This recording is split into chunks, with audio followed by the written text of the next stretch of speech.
ত্রয়োদশ জাতীয় সংসদ নির্বাচনে ভোটের দিন ঠিক হয়েছে 12ই ফেব্রুয়ারি। সারা দেশে বইছে সেই ভোটের হাওয়া। এ নিয়ে কি ভাবছেন সাধারণ মানুষ থেকে শুরু করে আগামী জনপ্রতিনিধিরা, সে কথা জানাতে ডিবিসি নিউজের ইলেকশন এক্সপ্রেস ছুটে যাচ্ছে সব সংসদীয় আসনে।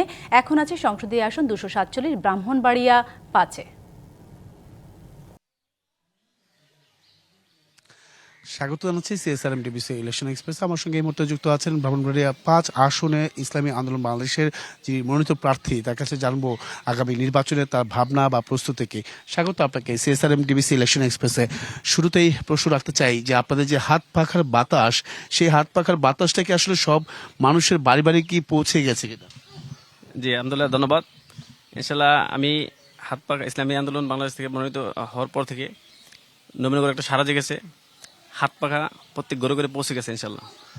তো সেক্ষেত্রে আপনার এই আসনটির জন্য কি ধরনের পরিকল্পনা রয়েছে, কি ধরনের প্রতিশ্রুতি আপনি দিতে চান, বা এখানে বিভিন্ন ধরনের সমস্যা জর্জরিত এখানকার মানুষ?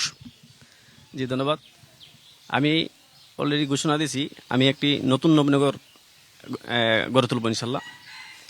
আমি বিগত 17 বছর এর আগেও অনেক এমপি ছিলেন, যারা যেই কাজ করেছে আমার মনে হয় যে যথেষ্ট হয় না নবীনগরের জন্য। আমার চিন্তা ভাবনা, আমি বাইরে থাকি, প্রবাসী একজন, বাইরে অনেক দেশে আমি ঘুরেছি, দেখেছি তাদের কালচার। সেই হিসাবে ওই দেশগুলোর মতোই আমি নবীনগরকে গড়ে তুলতে চাই। সেই পরিকল্পনা আমার মধ্যে আছে, প্ল্যানিং নিয়ে আমি কাজ করবো নবীনগরের জন্য। তাহলে যদি সাধারণ ভোটাররা যদি বলে যে আপনি অতিথি হিসেবে এসেছেন, আপনি তো দেশের বাইরে ছিলেন, সাধারণ জনগণের কাছে যেতে পারেননি, জনসম্পৃক্ততাটা নাই, সেটার ক্ষেত্রে কি ভোটের প্রভাব পড়বে কিনা?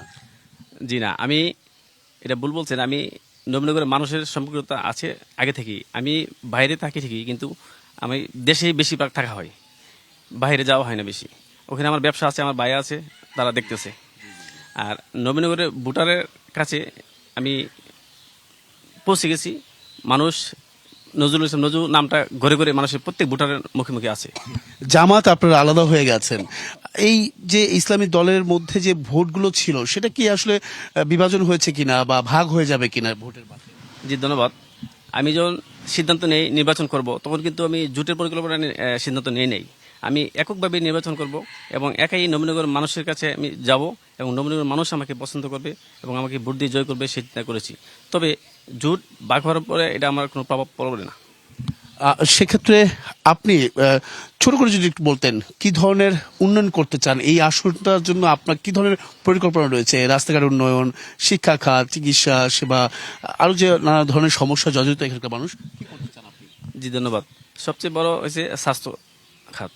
স্বাস্থ্য খাতে আমি, আমার ওয়াইফ ডাক্তার, সেইভাবে আমি পরিকল্পনা নিয়েছি নবীনগরে একটি সুন্দর আধুনিক একটা হাসপাতাল গড়ে তুলব, যেখানে আমাদের নবীনগরের অসহায় মানুষগুলা বিনা চিকিৎসায় তারা চিকিৎসা নিতে পারবে। দ্বিতীয়, রাস্তাঘাট। দেখেন অনেক রাস্তাঘাট আছে, সংস্কার নাই, কিছু রাস্তাই নেই।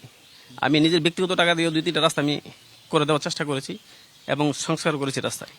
তাহলে আমি তো দেখতেছি এগুলো অবহেলিত। আমি যদি আল্লাহর রহমতে নবীনগর মানুষ যদি আমাকে ভোট দিয়ে সংসদে পাঠাই, তাহলে রাস্তাঘাট সংস্কার এইগুলা নিয়েই আমি কাজ করবো ইনশাল্লাহ। হাত পাখা দেখে আপনাকে বেছে নেবে না ব্যক্তি আপনাকে বেছে নেবে? জি ধন্যবাদ। আপনি জানেন হাত পাখা একটা সারা বাংলাদেশের মার্কা, প্রত্যেক ঘরে ঘরে হাত পাখা নাম আছে। সেই হিসাবে হাত পাখার ভোটও আমার কাছে আছে এবং আমি ব্যক্তি নজরুলও মানুষের ঘরে ঘরে পৌঁছে গেছি।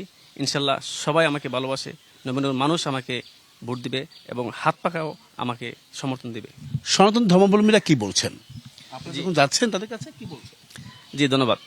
আসলে আমি এমন একটা দল থেকে নমিনেশন নিয়েছি, সেই দল থেকে আমি সকল ধর্মের মানুষের জন্য কাজ করতে পারবো, সেখানে কোনো বাধা থাকবে না।